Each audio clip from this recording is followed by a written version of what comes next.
think that like I can't be a mom, like that's not enough. So I have to be this highly educated career woman, or else who am I? And that's why I think so many people are fighting against this, because this generation isn't interested in being a mom. They don't want to be just raising kids. And I think that's so sad because, and obviously you can have a career, you can do both, you can juggle both if you need to. And I understand with the inflation, how many more moms are going to have to work, unfortunately. But being a mom has been the best thing in my entire life. Like I value that more than anything. And I think that's what's so important about traditional values, is having a man that will support you and saying that being a mom is enough. Like there's nothing else that I would have rather have done for my kids is to just be there for them. My mom unfortunately had to work when I was younger, and his mom had to work when he was younger, and I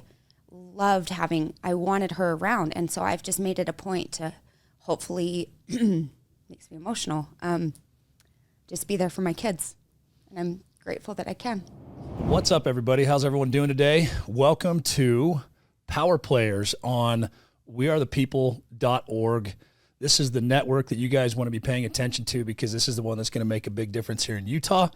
And I am your host, Tom Hasleton, along with my beautiful co-host, Heidi Hazelton. Hello. We have decided to bring her on occasionally. She's going to commit. I don't have a full commitment from her yet, but we're going to try to work on that, aren't we? See how it goes. wearethepeople.org. I want you guys to go check out the website. Make sure that you're checking out the website, because a lot of social media, a lot of YouTube, Rumble, things like that can get disrupted. But the website itself is going to have all of your daily local news. I want you guys to go check that out. So make sure that you're active in pushing that and helping this move forward. You're going to see a lot of good stuff coming from the actual website itself. So today's show is brought to you by Silverhawk Enterprises, and boy, it's one of my favorite, because that's actually our company, isn't it? And I want you to check out the social media. Go to Utah's Builder, and that's on Instagram. Go to Utah's Builder on Instagram. So today I wanted to start out with Power Players by bringing on my wife, and the reason that I decided to bring Heidi on was because she's very instrumental. In fact, she's the one that makes everything go. She's the glue in the family. She's the reason that success happens in the Hazelton household. And I wanted to make sure that there was a level of recognition, and really to hear her story about what makes Heidi tick, and most importantly, why does she still stick around with me? Do you got any answers for that? Well, I think everything's changed so much in the last few years for us. I know that when my kids were younger, I kind of dealt with just like the kids and the home and getting them raised and fed and all the things. And then I think when COVID hit, I think I had a wake-up call to what was important. And I always told my husband, I always told Tom, I'm not interested in politics. Don't talk to me about politics. I hate politics. And then you realize that politics are more than just the people that you see like fighting against each other constantly. It's everywhere. It's so integrated in our society, especially in our schools. And I realized that with all the rules that they were trying to push on my kids during COVID, and the masking and the stay home and the testing. And I really woke up and figured out how involved I needed to be, more than just involved in my kids and in my home, but outside of that, and trying to get involved in the schools and in our culture. Like our culture is so big here, the Mormon culture. And if as much as you can be involved in your overall society, I think the better, especially as women, when women are just kind of told to just stay at home and, take care of your kids. And yes, that is absolutely the most important thing. But if you're not involved politically and actively in your community, I think then families fail. And I think that these kids needed us so much during COVID, especially for them to know that what they were sensing inside of feeling, this doesn't seem like it's right, for them to be able to stand up too. And especially during that time, I always have had a voice, but I think I taught my kids to have more of a voice too, at least for standing up for what's right. And they all did. They all stood up for what was right and pushed back against all the policies that they thought were just not fair, and they weren't fair. for some reason, I don't know what it was, watching this whole thing play out, I had a lot of friends, a lot of women that, especially my daughter graduated in 2020, and it kind of all started as a push to get the graduates of 2020 to be able to have some sort of graduation, because they were talking about having, no graduation or just a walk-through thing. And they ended up, we pushed at least to get them a drive-through graduation. But it was kind of the moms that started this group text of what should we do? How can we get these kids to have some sort of real graduation? And that's kind of where it started, is moms got involved and moms started talking and seeing what can we do? How can we push back? And it was interesting watching that play out and having so many moms. I mean, there were probably, I was on a couple group threads, still am, of like 20 to 30 each. And then just Facebook groups of so many moms that cared so much, because I think it's, not that the dads don't, but I think the dads are busy doing their careers and thinking that that's enough. And that's so good. But then when the parents get together, they can actually make a change. And I think when the parents stand up together and they show the kids how important all of this is for their futures, and it's not just for us.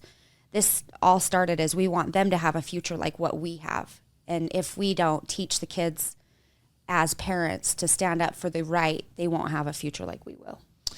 Well said. And I think that a lot of times, mama bears are awake, and it's the guys that are too busy, or they think they're too busy going to work, paying bills, going through the mundane tasks of every day, trying to make sure that they're protecting and providing.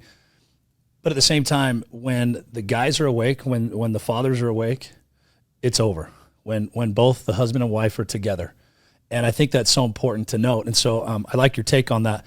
Why, and we'll go through this. I've got just kind of a series of things. I want the people to know what makes Heidi Hazelton tick. Who is she? Why is she special? I think she is. And, I think she's one of a kind. And so a little while back, we had a reel that went viral. There were 50 million plus views from TikTok to Twitter, Instagram, all over the internet. This thing went viral. And we were walking through Fashion Island Mall in Orange County with our family. And I had some guy pick me out of the crowd, and he asked a question, and we'll insert the video here so that you can see it. And then it asked the question, do you prefer a woman that stays at home or that goes out and makes her own bread? And so, you can see from the video that I simply called my wife over and I said, well, let's ask her. Let's see what she thinks. And this thing blew up. And it was just us being authentic. And I think the world, all of a sudden, they were hungry, or they are hungry. These young kids, the younger generation, especially coming up in here, they're hungry for something that is so different from what they're living now, which is actually traditional values. So tell the viewers why you think traditional marriage is important to us and to the world.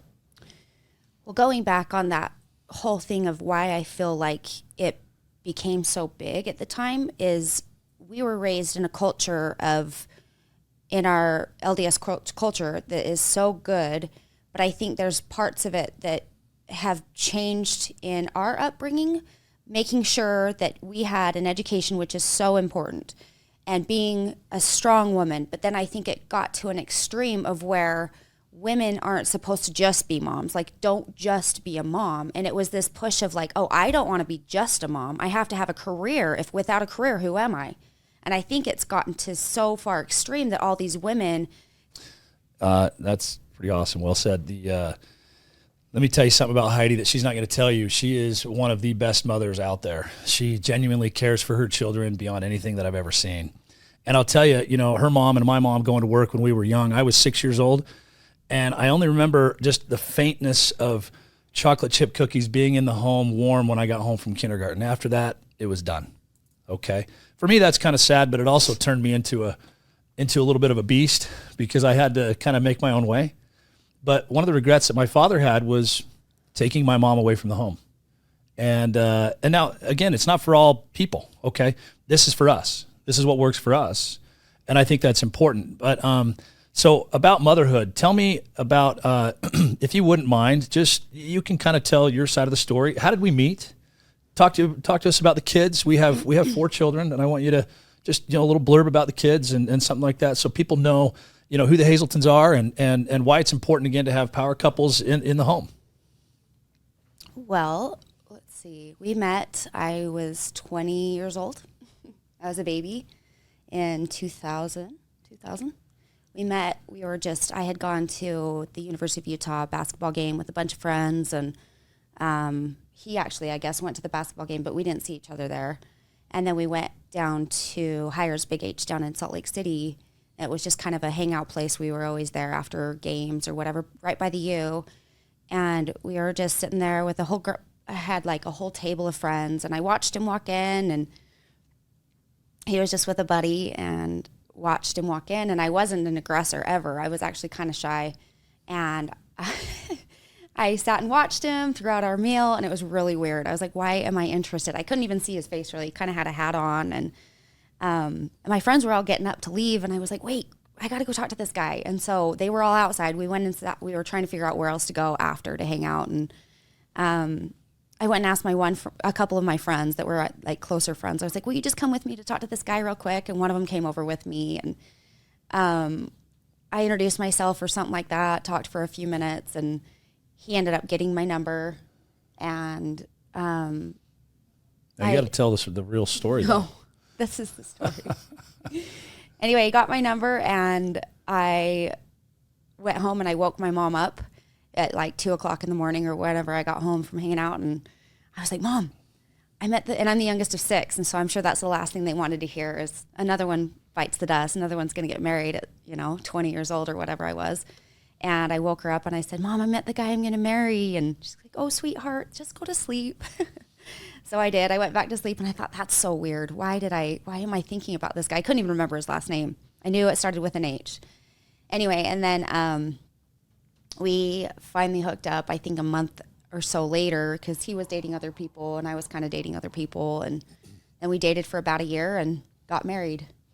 So I need to fill in a couple parts there real quick. Again, she'll never tell you this. And, I tell the men this, I tell the young kids this. I'm like, look, guys, I was sitting in the barbershop the other day, and there's a bunch of guys in there. They're talking about all the girls. And I said, listen, you guys have it all wrong. And they said, what is it? They said, please enlighten us, Tom. And I said, you need to focus on you. You need to focus on your career. Well, I tell my kids this. Let me. I got 3 points. If you focus on God first, second, you focus on your direction. You don't have to have everything lined up, but you need to have a heading, a direction. You need to have some fire in your belly. And then third, you need to love that woman. Okay.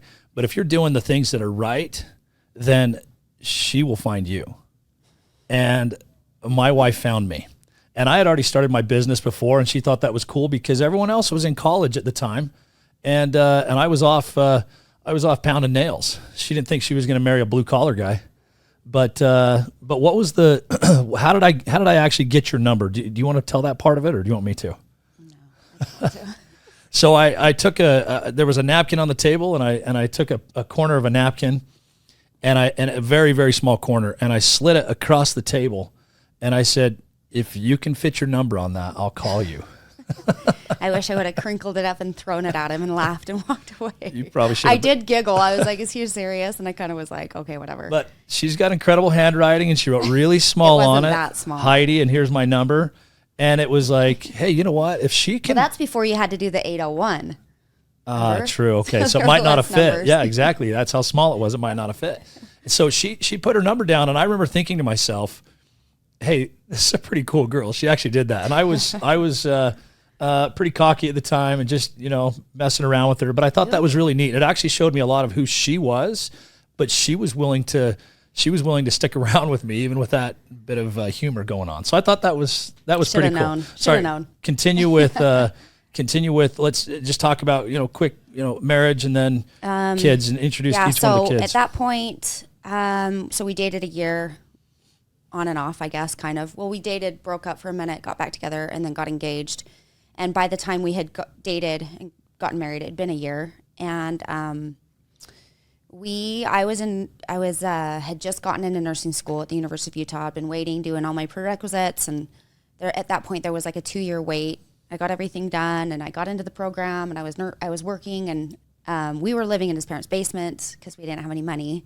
Well, we were saving up for somewhere to live besides there, but got pregnant with my daughter right away, unexpected. And I just remember going, I couldn't believe it. I was like, oh my gosh, there's no way.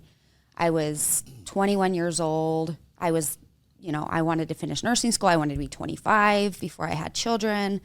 My siblings had all gotten pregnant young, or my sisters and stuff. And I was like, okay, not that I didn't want to be like them. I just was a little bit more independent, I think, maybe for personally, not more independent than my sisters, but just wanted to be more independent because my parents had drilled into me, make sure you get your education.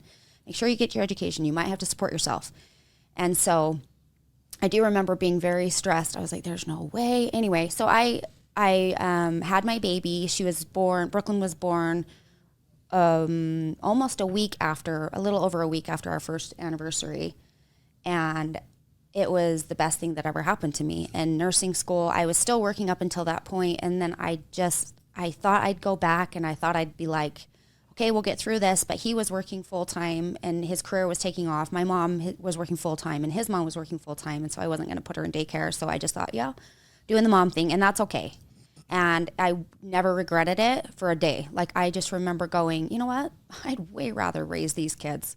And I did. I had her and then decided we'd just start our family. And I had my son, Tommy, little under 2 years after her. He was born. And then had Zach and Cash. And we just kept having kids. So it's been awesome. So we have 4 kids now, 22, 20, almost 18, senior. Next month. And then we have a freshman. So we're out of middle school and elementary. We've got 4 years left, and then it's Freedom Club. Sad. But I want you to talk about real quick something that really changed us and secured us. And I want to preface this. This is, and again, the first show I mentioned, I kind of breezed over this. But during the recession, I had become a very successful home builder, and we had lots of things ticking with land, with homes, and all of a sudden this was brought to a screeching halt. And it really set things into perspective. But what really got us was our son had been a little bit sick, anemic, cold all the time. He wasn't looking good. So we brought him in and found out that he had cancer.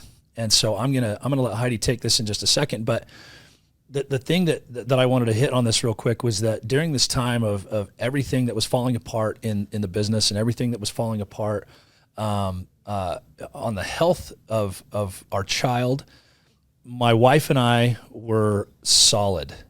And there were a lot of people, if you remember, in my same industry that committed suicide, that lost their faith, that went on drugs, that got divorced.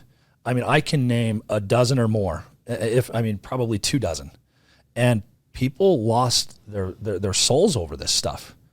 But this actually made us stronger. And so I want her to talk a little bit about our son and how, what we went through during that time, because this really changed us, and we made sure that we were strong during this period. My second son was 4, about 4.5, almost 5. It was right before Christmas. He had gone through, I wouldn't even say that he was actually sick. He had nothing alarming. Like, he was a very healthy kid. There were a couple months prior that he started complaining of leg pain, and we actually had gone to Disneyland with the kids, and it was interesting. I think it was August, maybe October. It might have been later in the fall. I think we were there. It must have been October. Anyway, and Brooklyn was walking, obviously. Tommy was 4, so he should have been walking, and then I had my baby. Zach was 2, and we got to Disneyland, and he just kept complaining that his legs hurt. So we're like, what is going on? Sorry, buddy. And so we ended up getting 2 strollers. We pushed the kids all through Disneyland. It was like, okay, whatever. Those are the things that stand out to me. And then he went back to soccer, and his legs hurt. He just kept saying, Mom, my legs hurt. And I thought, okay, it's probably growing pains. It's very similar when they talk about leukemia with growing pains, because it's kind of the same spot in their shins that just aches. It's like a constant ache, apparently. And then it got to the point where Tommy was like needing to be carried upstairs, and everything just seemed so strange, and nothing was alarming other than he had a cough that kind of lingered. And so right before Christmas, we did some family pictures, and looking back on those family pictures, he was like a ghost. I had no idea. He's a pale kid anyway. Of all my kids, he's the most fair. But looking at those pictures, he was so pale. And it just, like, when you see your kids every day, you just don't notice. And I was not ignoring the fact, I think I had talked to my sister. My sister's a nurse, and she said the same thing. Maybe it's growing pains. Maybe, we actually thought maybe it was a blood sugar issue. Yeah. And so I was prepared to go. My family was getting together for a little family gathering for Christmas at our house. And I think Tom had recognized that he had some bruising on his back you normally wouldn't bruise. And so I had my sister look at it, and she's like, yeah, you probably want to take him to the doctor. Maybe it's a blood sugar issue. Because he really didn't. I mean, he's busy as heck. He never slowed down. You wouldn't think that the kid's like very sick.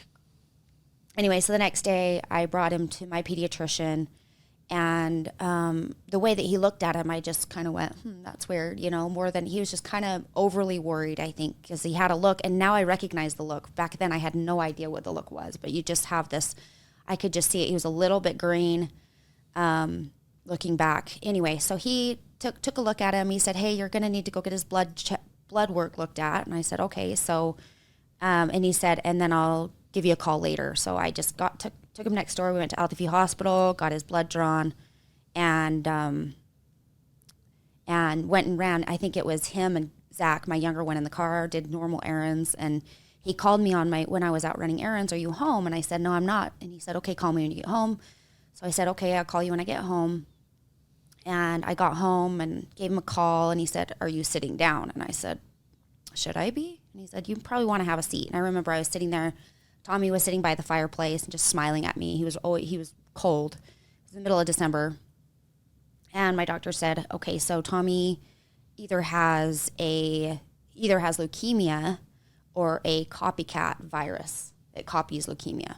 And I just immediately just dropped the phone and just started crying, because my uncle, anyone that I had known, my uncle died of leukemia, and that's all I knew. We didn't have a lot of cancer in my family. And so I just thought, oh my gosh, like I didn't know anything about this. And so I called Tom. He had packed up that morning to go to Wyoming. He had to find work in Wyoming because there's no work in the Salt Lake Valley for the most part. Everything had just kind of fallen apart with the market.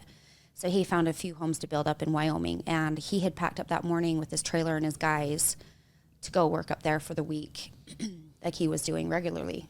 And so I called him, and I'm trying to make out the words, and he's like, honey, I don't know what you're saying. And I just said, I got to go to primaries right now, primary children's, and I think I'm checking him in. He may have leukemia. Let me just, so when I got that phone call, I had a truckload of guys and pulling a trailer. It was snowing. We're heading up to this desolate place in Wyoming that shouldn't exist, but it did. And I told my wife, I said, I'll be right back. And I dropped the guys off, and I took the truck. They were carless at the time. Luckily, we knew some people up there, people we had built homes for, and they lent one of the guys the truck to drive around and come back to the valley. I told them what happened. They said, no problem. So I cruised down to Primary Children's Hospital. It was probably about a 2-hour drive back, but talk about one of the longest of my life. But this amazing woman here was pretty darn instrumental in helping our son, and so I'll let you take it from there. Just let's talk about the hospital, and then his quick treatments and things like that. Just what you went through, and maybe some of when you stopped nursing school because we got pregnant and you didn't go back. But I think that you had a higher calling, which was to take care of our son. Could have been done a lot of nursing in our own home, seems like. So anyway, we got there. My parents met me there, and I think your parents met me there. Pretty sure everybody that could be there was there. My parents were preparing actually to leave the following couple of weeks to go serve a mission in Thailand. And so they were so worried. Should we go? Should we not? And I thought, you know what? You can go. We're going to need the blessings. And I truly believe that they were a reason why he was so healthy for them serving a mission. Anyway, so we stayed there. okay, so he was diagnosed with leukemia. I found out a little bit more about it. His brother, that's a doctor, came up and helped us answer questions. We got a doctor that was actually in charge of the oncology up there for pediatrics. We got the top doctor. He was amazing. We stayed there. Tommy and I stayed there, I don't remember, 10 days or something like that at first. He got immediately the next day, I think, his first round of chemo. I mean, they start on him right away up there. They know what they're doing. It's crazy. And so his cure rate at that point was, I think, 88 to 92% cure rate. And so I thought, yeah, we'll do the standard treatments, keep him there. And yeah, we just kind of powered through it. He had a tough time. We had a cold blue in the hospital. It was the most traumatic time of my life. But at the same time, I had such a cool spiritual experience, that I knew that my son would be okay. And I needed it so bad. So those were the times that I look back, and it's pretty amazing. Sorry. It didn't matter, everything falling apart at home. And it was, everything was falling apart at home. We were losing everything. And the only thing that mattered was when my little family, and just saving his life. And we just bonded, and the outside world kind of fell apart. We had a lot of people that were upset at us financially because of the market, and they wanted to blame someone, so they blamed Tom because that was easier than blaming the market. And we had family that fell away. We had friends that fell away, but we stayed strong, and we powered through it. And man, so grateful that we stayed strong. It was hard. So our son went through treatments. I love to hear your side of the story, and I don't think she can tell that without getting emotional. And Still. When I start to think about it, it was quite the time. Interesting to see who stuck around, and who helped us with the family and financials and other things like that, and who were quick to leave and bail. But she and I stayed together, and that's the point I want to make, is that it's important for couples to stay together. It's important for couples to be strong. It doesn't matter what you got going on in your life. Why? It's not about you. You guys need to stay strong, because if mom and dad are good, the kids are good, the family's good. You can help a community. You can help your state, your schools, all this stuff if you've got good, strong couples. And again, this is just, our example. And, I love our story. It is what it is. There's no telling it differently. And we absolutely love it. Now, we've got 4 pretty amazing kids. Our daughter's going to be a nurse here in a little bit. And, Tommy is, the guy works for me full time, and he is a beast. And he's 20 now. So he's 15 years out from remission. And, the kid actually has a tattoo right here of his Roman numerals of his remission date. He did not want to own that. And one day he says, I want to get a tattoo. And I said, okay, I'll help you get a tattoo then if that's what you want to do. And I said, you realize that you're going to be known by that forever. He says, I'm going to embrace it, and I need to tell people so I can help them. But I'm gonna insert a picture here of our son, and so you can see this. He's a beast now, and I love it. I love his story. And the other kids, same thing. They all kind of rallied, and then we waited a little bit to have our 4th, and so there was a little bit of a break between number 3 and number 4. But that was it. So we ended it with 4 kids, and pretty darn amazing. But so I'm going to shift gears real quick. And so Heidi, thanks for telling your side. I love to hear it. There's a lot more to it, but it's hard to fit this all into this episode. But I want to talk about the politics, about not necessarily, but just things in the world, and how you're awake, how you became awake. Why is it important? Again, we talked at the beginning of the show why it's important for women, but how did you become awake to what's happening in the world? Why is this important to you? Why is it important for women especially to actually pay attention to this? Because I think our society and culture, we've talked about, the teddy bear Christian, how it's, hey, Jesus was nice. Well, I would say that Jesus was good, and he chose to be nice when it was correct, but he stood on principle no matter what. And I think that's important. Too many people today say, hey, we just need to be nice and allow people to do whatever it is that they want to do. I don't think that's the right thing to do. You have to call something out when it's wrong. So how did you become awake? If you'll tell just quickly what that is and why it's important to you and to women, speak to the women out there and why that's important. Okay. Yeah, like I said earlier, I really did not like political anything. I didn't really care. I think I guess I wasn't even knowledgeable of it. So I guess I acted like I didn't care. He and his dad would always talk conspiracies, which I called conspiracies. It drove me crazy. Like, I don't want to hear it. Tom would try to talk to me, and I was like, you and your dad can go talk about these conspiracies, It just was one of those things between us, and I didn't know that he wanted me to listen so much. Like, I didn't know how much he cared. I always was just like, this isn't even real. Like, what is this, Anyway, like I said, COVID happened.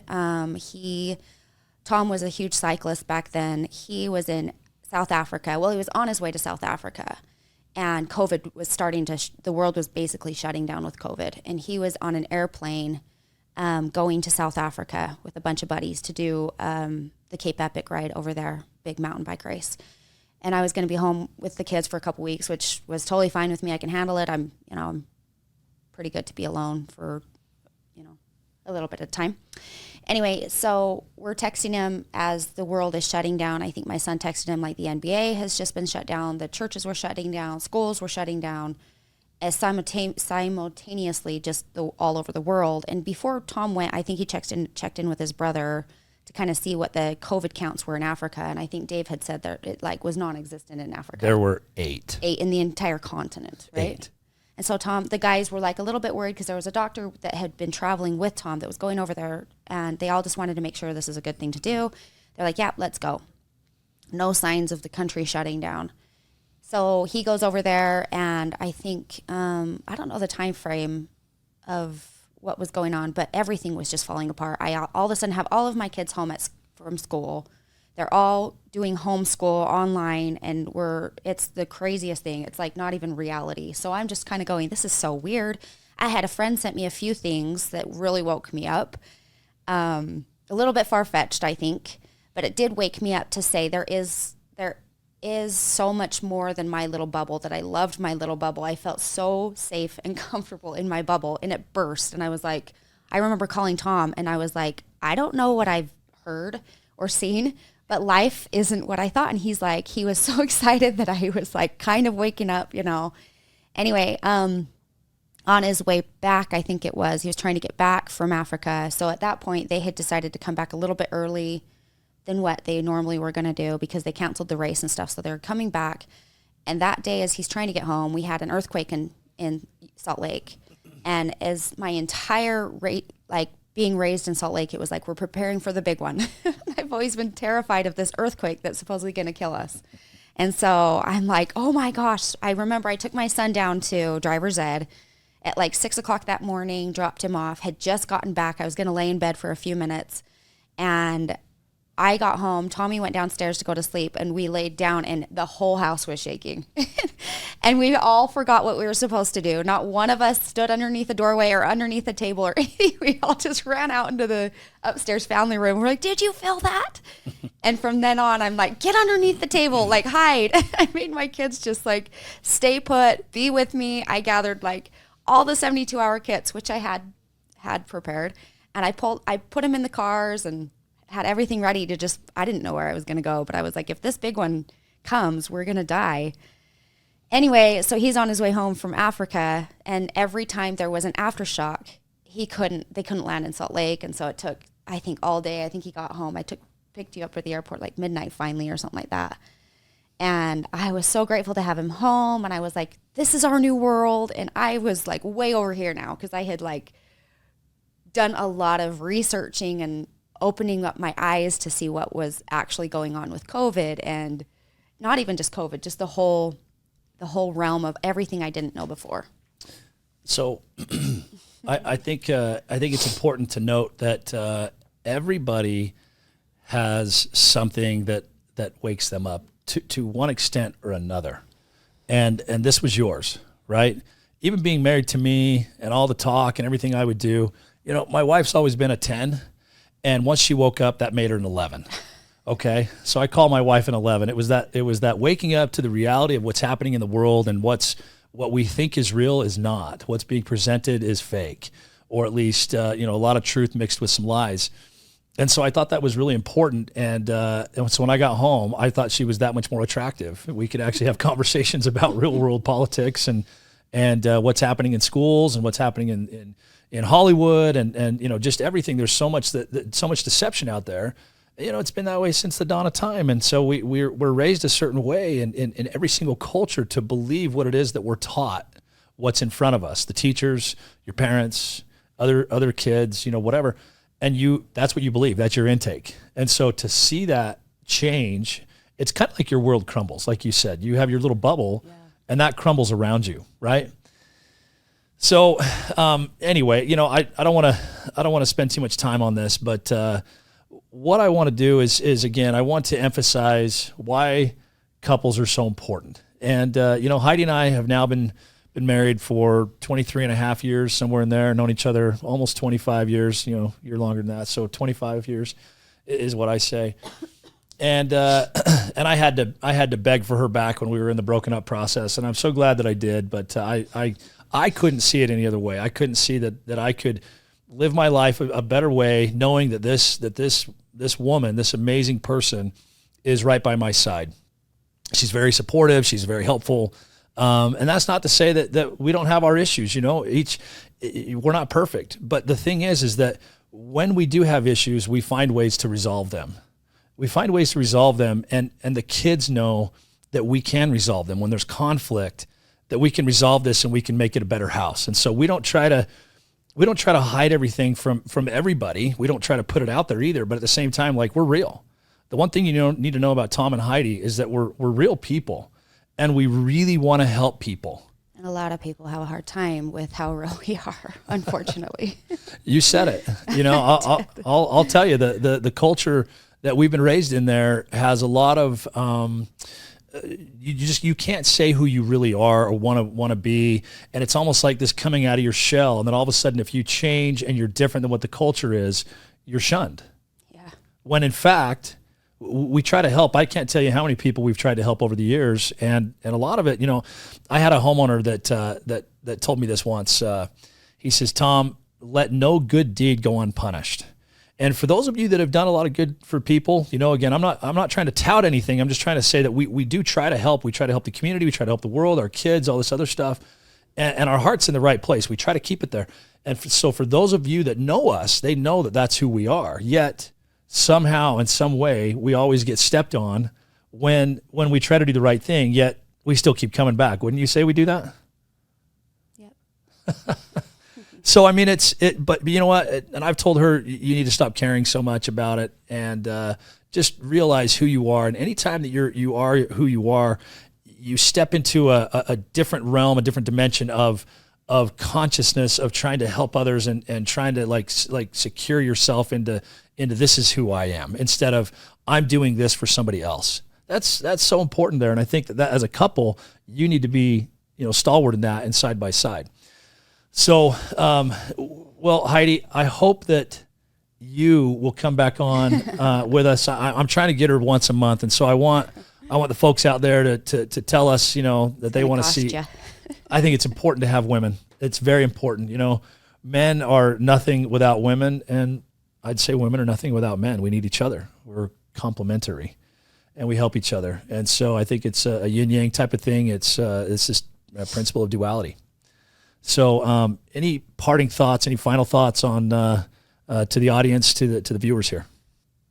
I would just say, just stay strong, stay involved, stay awake, not woke, don't be woke, but just be good to each other, be kind, be good to those kids. Those kids need us. I am always amazed at what my kids go through and the things that they see at school and tell me about later. And I'm like, oh my gosh, I don't think we give our kids enough credit for how hard their lives really are. Like, they really need us. And I think just as a community, we need to just start pulling together instead of pulling apart, and just realize our hearts are in the right place. And that's all I want anyone to know about me, is my heart's in the right place. And I am vocal. I seem a little out there half the time, I'm sure, because I push back, but if you've watched what's happened in the last 4 years, if we haven't pushed back, we're gonna fall apart.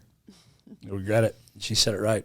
It's for the kids. We got a next generation to finish raising, and if we don't, we're gonna pay for it when we're grandparents, when we're older. So thank you, sweetheart. Appreciate you being on. You did an amazing job, and I think that you're gonna be an absolute hit.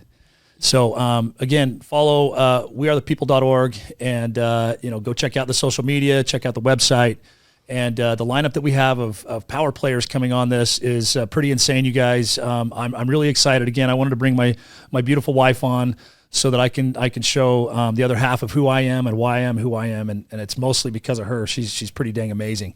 And so the lineup that we have, I think you guys are going to be excited. So we're going to have a show once a week here. So be sure to check us out, and thank you for tuning in, and God bless America.